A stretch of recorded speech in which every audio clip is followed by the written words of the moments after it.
మొట్టమొదటి ఈనాడు మీరు ఒక విధమైనటువంటి ఒక భవనం పునాది వేసుకుంటూ రండి. Today we have to lay the foundation for this ఈ mansion. ఫౌండేషన్ నేలపైన కూలిపోతుంది, And this foundation, ఎవ్వరికి కనిపించదు, you don't see the భూమిలో foundation. మునిగిపోతుంది. And it's in earth, in the soil. కానీ పైన కట్టేటువంటి కట్టడాలే అందరికి అందచందంగా కనిపిస్తుంటాయి. But the building built over the foundation is so beautiful, which is apparent. అది సెల్ఫ్ కాన్ఫిడెన్స్.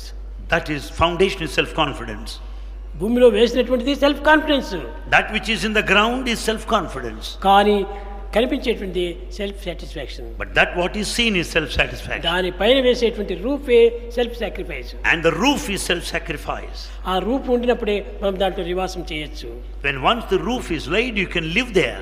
ఆ రూపు లోపలనే మనం సెల్ఫ్ రియలైజేషన్ చేయొచ్చు. And that very life in that built mansion is self-realization. పునాది లేకుండా, గోడలు కట్టకుండా, టాప్ వేయకుండా అందులో నివాసం చేస్తామంటే అది అసాధ్యము. Without foundation, without erecting walls, without laying the roof, it is impossible to reside. కనుక మీరు ఈనాటి నుంచి ఫౌండేషన్ నుంచి భద్రం చేసుకుంటూ రండి. From this day onwards, we should lay the strong foundation.